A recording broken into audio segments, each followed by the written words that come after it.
welcome back to CCW Insider, where you hear about the matches and stories from wrestling's last territory, Coastal Championship Wrestling. I'm Ryan Joy, and I run MinutesToBellTime.com, a website database tracking pro wrestling from around the world. In episode number 4, I'm talking with a driven young tag team, TSF. That's Rosario, Grillo, and Knott. They've been training at the Nightmare Factory, and you may recognize them from their work on AEW Dark. These guys have a lot of confidence, and they're challenging the South American Alliance for the CCW Tag Team Championships this Saturday, April 30th in Nashville, Tennessee. I'm also going to briefly speak with CCW Executive Director Nelio Cuomo Costa about Channing Loring.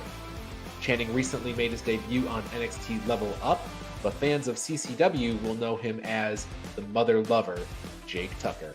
Let's first go to TSF right now.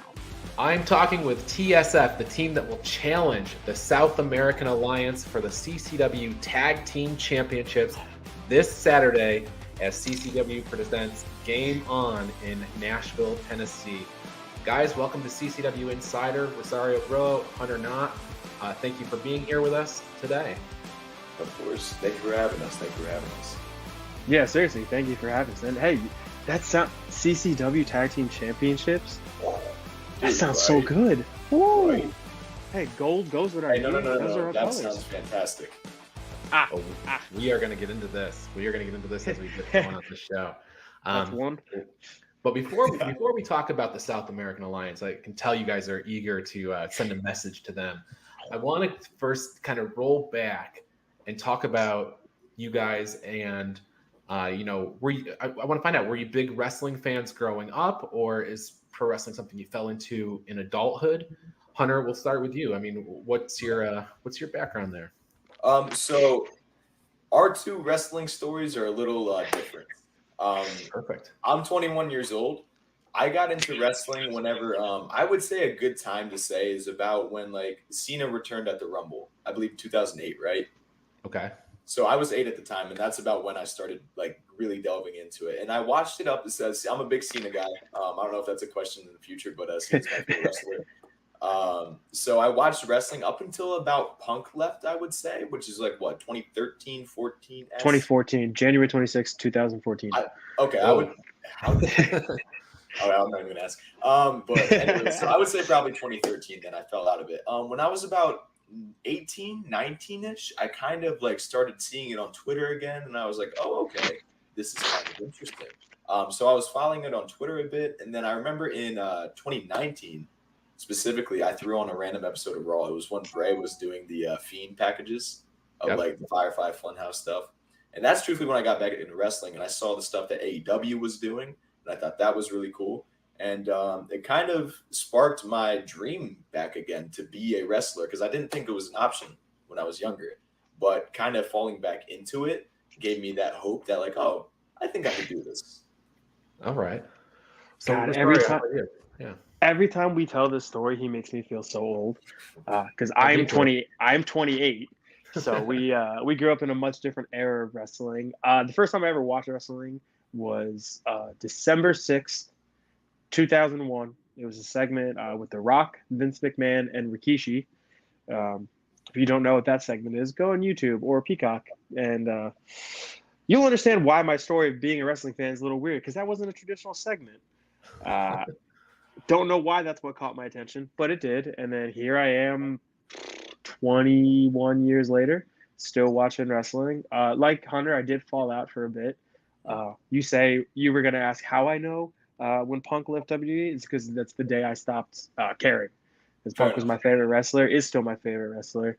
And to be honest, that date just popped in my head. I always knew it was January 2014. Didn't know the exact date until it just came out. But yeah, when Punk left, it was tough. He was my favorite, and I felt like the program, it was going downhill.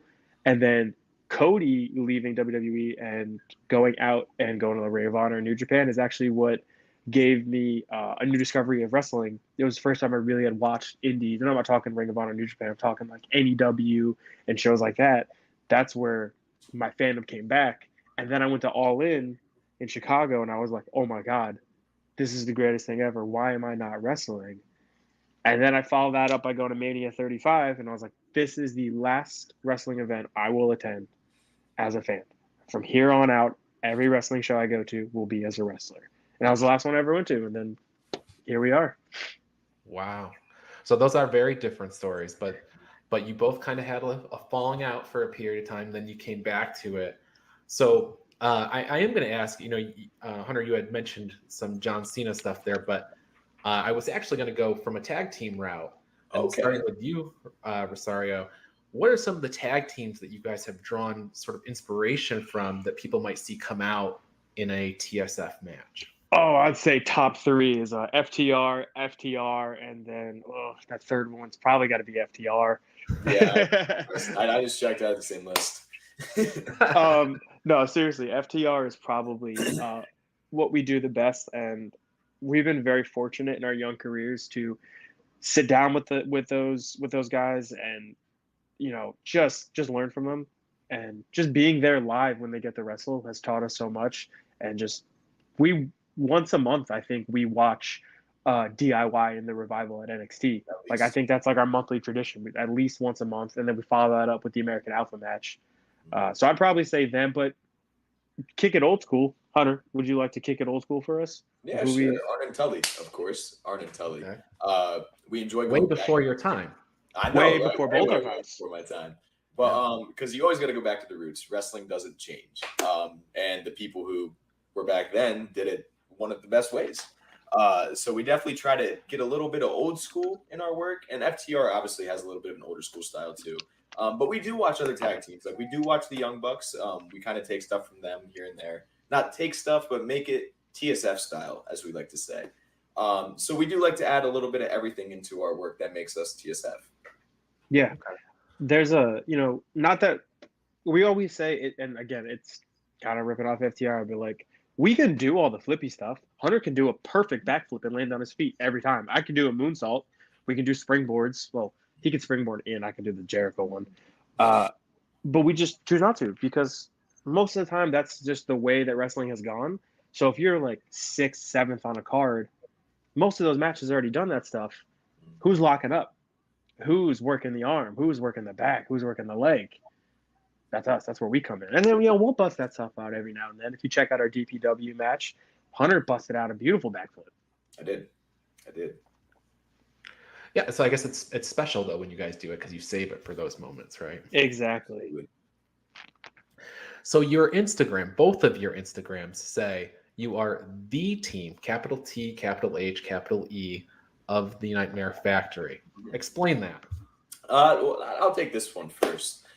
So let's start off this. Camp 1 of the Nightmare Factory, the very first class of the Nightmare Factory. Class 1? Rosario and I debuted. And we didn't debut as TSF yet, but we debuted together. And we haven't been apart since. So that is the reason why I will stick to our name of the tag team of the Nightmare Factory, because we do everything together. We are an established tag team, and we will forever be an established tag team. And if not, I don't think TSF will ever split apart. I think TSF will always be a thing, regardless of what happens in our future. The TSF will always still be there. Yeah, couldn't agree more. And to expand upon that, I don't know if you or the viewers have seen the Nightmare Factory Showcase. There's 1, 2, maybe 3 tag matches in there sometimes. None of those guys are tagging. None of them stayed as a tag team. We did. We are the representation of the Nightmare Factory. We go out across the country representing the Nightmare Factory, showing what's possible, what you can do if you go to that school and you just learn. And that's what we're doing. We're going everywhere. We are going to start being the Thanos of the tag team wrestling and just collecting all the jewels from different promotions. So that's why we always say we are the tag team of the Nightmare Factory and the fastest rising tag team in pro wrestling. Right before we got on here, Hunter sent me a rocket and a moon gif or emoji, and I was like, I already know what that means. It means just TSF to the moon. All right, so you guys have, in the previous answers you've given, it's apparent that you have not been wrestling that long. So the Nightmare Factory, talk to me. How did you get there, and was that where you started training, or did you have some training before that and then you went there? What was your journey to the Nightmare Factory? So we both kind of have similar-esque stories to how we got there. Like I said, we were part of the very first class that they held.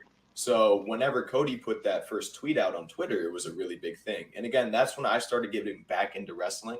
Actually, that summer, I took a trip out to Colorado. I don't know if you've ever heard of Rocky Mountain Pro Wrestling. Sure. I did one tryout there.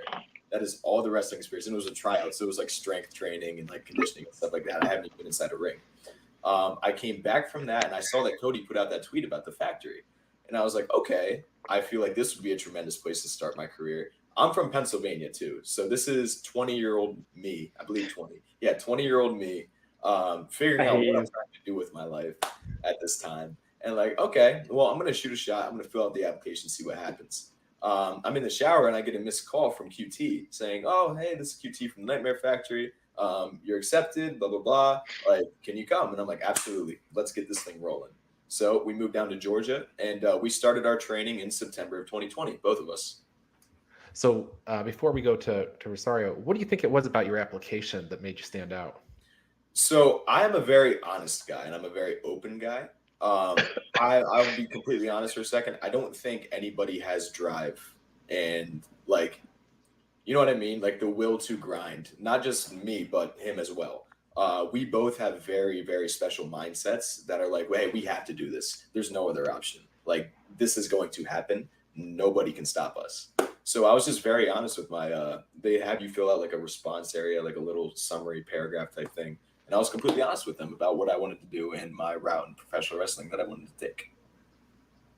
Sounds like you're same as your FTR answer. Your wrestling was your plan A, your plan B, and your plan C. Yep. Sorry, how about you? How about your story to get to the Nightmare Factory? So to make a long story short, I had gone through a bad breakup, and then COVID hit, and then I had lost my job due to an injury and COVID. So a lot of things were not going my way, and I had actually deleted all social medias for like a whole year, except for Reddit. That's just how I got my wrestling news, which, you know, very reputable source, Reddit. But one night I was scrolling through the wrestling Reddit, and someone had posted that QT and Cody were doing this Nightmare Factory camp. And I saw it, and I was like, oh, man, that would be really cool. And I always said, like, you know, if me and this person broke up and I lost this job, that screw it, why not? I had nothing else to do. And we were still in COVID, and no one knew how long that was going to go.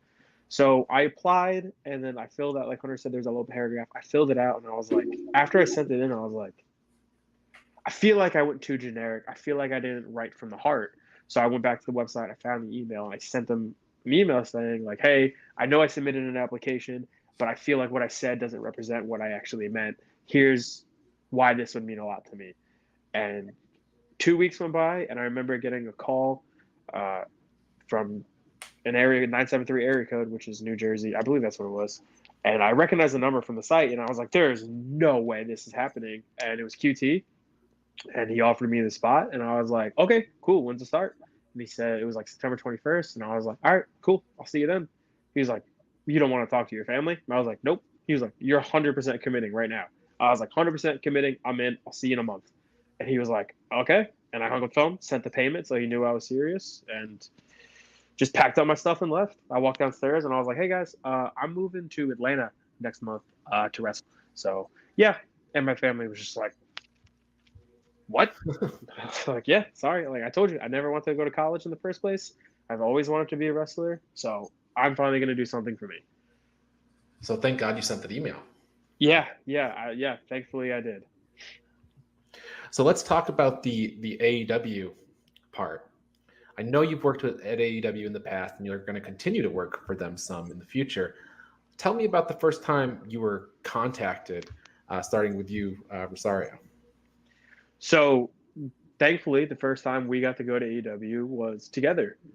We got to go as TSF, and it was just wild. I remember we were driving down. It was me, Hunter, Dean Alexander, and I think Alan Angels was with us, right, Hunter? It was the four of us. I believe so. So we were all driving down. Oh no, and the Renegades were with us too. Charlotte and Rob were with us too. Yeah, so there's all six of us in the car, and we were driving down. It was Hunter and I's first time. The sisters had been there before, and Dean had been there a couple times, and obviously Alan was signed. And for some reason, just all of us were nervous. We were all like, it was a 7-hour car ride, 6 hours of it. We were all fun and games. And then that last hour, dead silent. Everyone just was nervous as hell. And I remember it was silent. And I was like, I'm really awkward when it's silent. I always crack jokes in wrong times. So I just remember going, hey guys, why are we so nervous? It's not like we're going to do great. And then everyone started laughing. And then it ended up being a great experience. We got to work Spears and Wardlow, who were not only just unbelievably talented wrestlers, but unbelievably great people as well. Yes. Sean is a fantastic coach. Wardlow is, as we've all seen, a very fast rising star. Hunter, anything to add to the story, I guess? He kind of just nailed it right on the head, because every time we've been there together. So how he speaks exactly how I speak as well. So that's basically how the story went. TSF, one brain. All right. Well, I'll throw this question to you then, Hunter. So you made your tag team debut, as he mentioned, against Spears and Wardlow. You've also worked against guys like Butcher and the Blade and 2.0. What have you taken from those matches in particular that have helped you sort of prepare for new challenges? So the biggest thing there, that really truthfully for me that I've taken is like respect. And I'm just going to put it that way. You go in there and first off, you're on one of the biggest stages in wrestling right now. That means so much. Just even being there, being in that opportunity, them having that trust in you to perform on that stage means so much. So ever since then, like, I've always been a pretty humble guy. I try to be. But like, you really get humbled going there. Like, you're like, okay, like, this is where I want to be. I'm going to make it to this place. Everybody treats each other with respect in the back. Everybody backstage is just completely amazing when they don't have to be. So I try to take that in every single locker room we go into. I try to carry that feeling of respect, making sure I thank everybody, making sure I'm getting feedback from as many people as we possibly can to try to get better. So that's kind of like an off answer, but that's probably the best answer that I could give you for that question. Okay. Yeah, I would say respect and humbleness is what I've learned. And just take the moment in. Don't make the moment too big in your head to where you freeze up, but just always remember to take that 1 second just to realize what you're doing and who you're sharing the ring with and where you're doing it. We had that opportunity all out weekend. We were in Chicago. I had gone to All In that Now arena, and then here we are almost 3 years to the date wrestling in that arena. And we were out there and we just looked around, and we actually had some fans there. So there was a little TSF chant going that turned into a Let's Go Jobbers chant, which was hilarious. But I remember just standing there with Hunter, and I was just like, look around, man. We freaking did it. Attention wrestling fans, the place to be each and every Tuesday is on the Coastal Championship Wrestling YouTube channel, where a new episode of CCW Alive Wrestling drops at 7 p.m. Witness the hard-hitting, high-flying action that is synonymous with the longest-running independent wrestling promotion in the southeastern United States. Subscribe today and don't you dare miss it.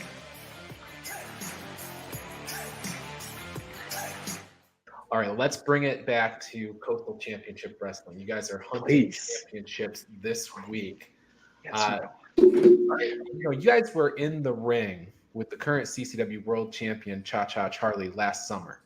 Now, he wasn't CCW champion at the time, but you still got to mix up with him and Vince Steele. Yes. So I'm going to ask. I've got two different questions. I'll throw one to Hunter, one to Rosario.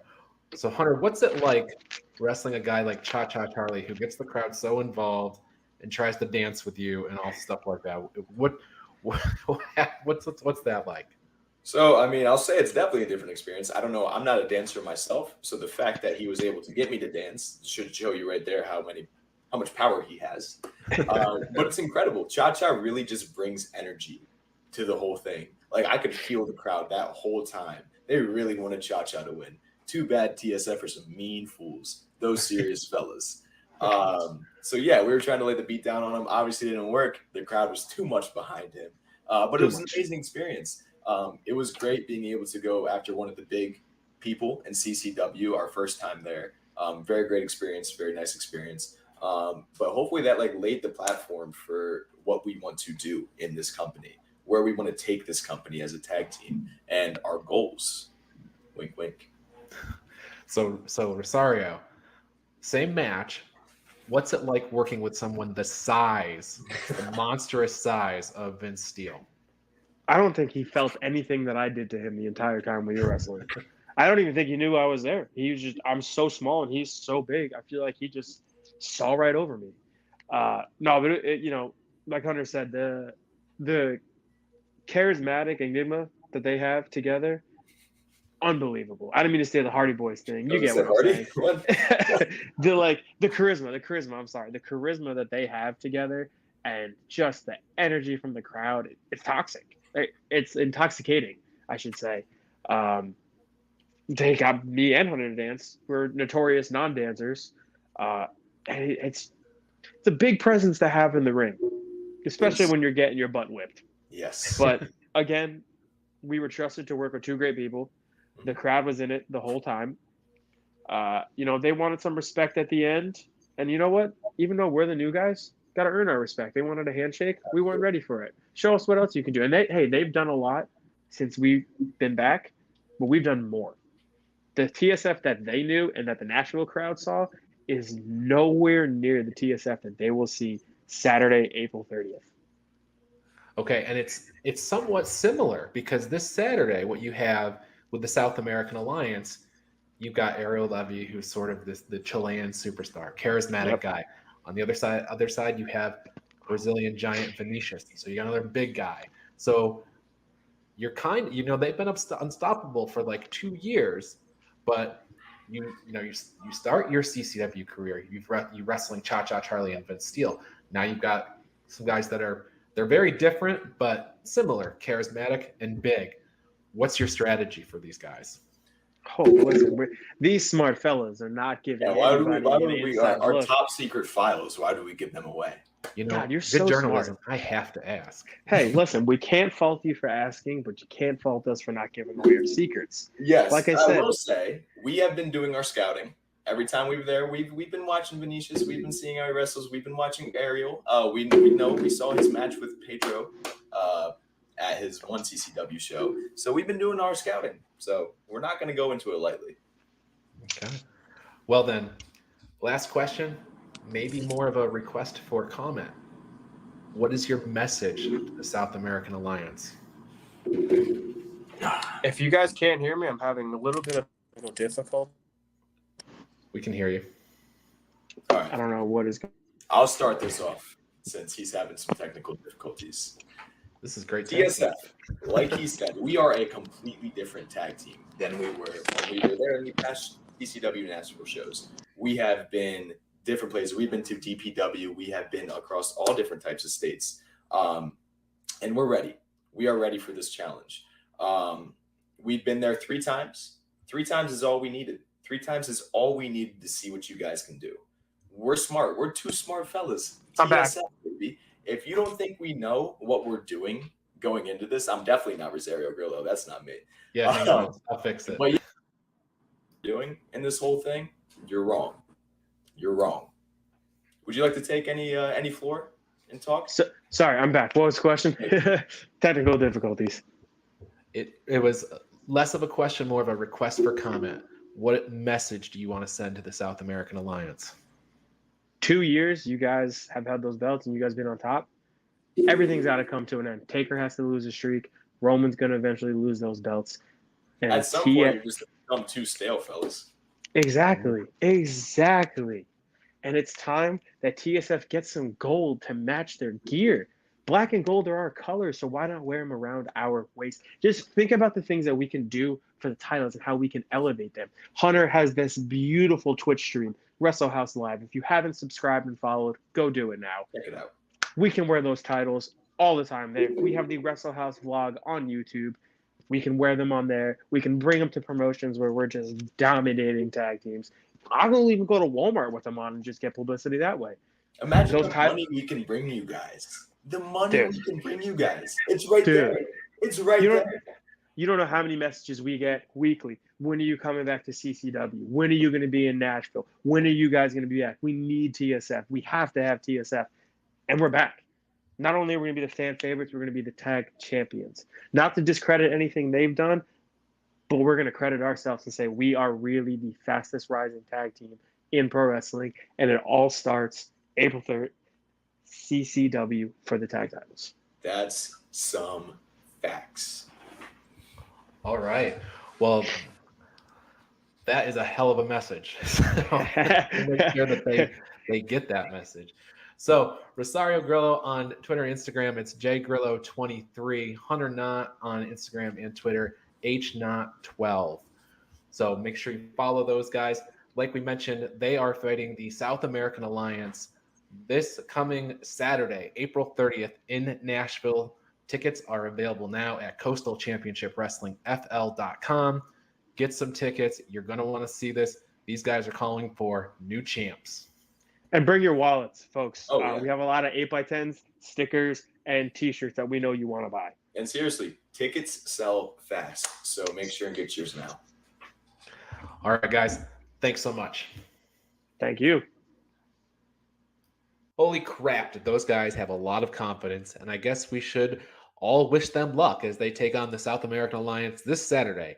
Now let's push things over to Nelio Cuomo Costa as we have a brief conversation about the mother lover, Jake Tucker. Jake Tucker, just a week, 2 weeks ago. Guy. Channing, he'll never be channing to me. Yeah, I'm not going to memorize. Come on, Mitch. You're the mother lover, Mitch. Channing, yeah, man. No, but he crushed it. I mean, he has that charisma. You know, it's funny too because he always said that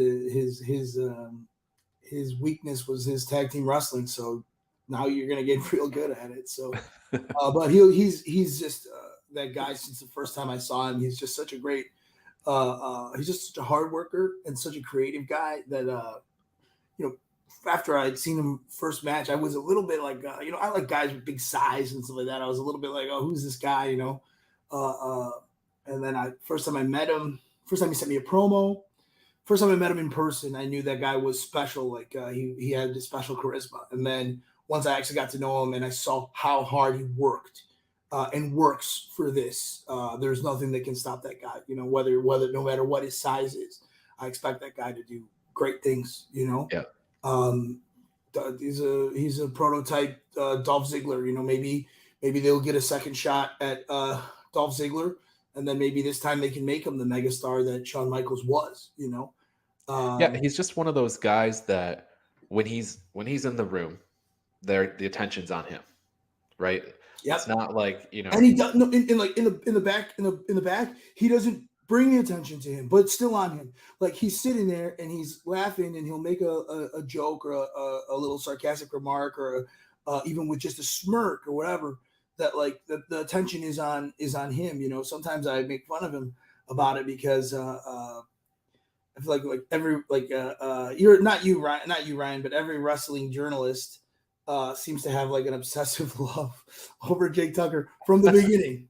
When nobody knew who he was, he would have every journalist, wrestling journalist, wanting to be all up in his stuff. But it's also proof that they could see from when they first saw him that he had it. He didn't train at CCW. He was trained by Tom Pritchard, who's a world-class trainer. And Tom Pritchard was one of the guys who said, that's the guy, you want to use this guy.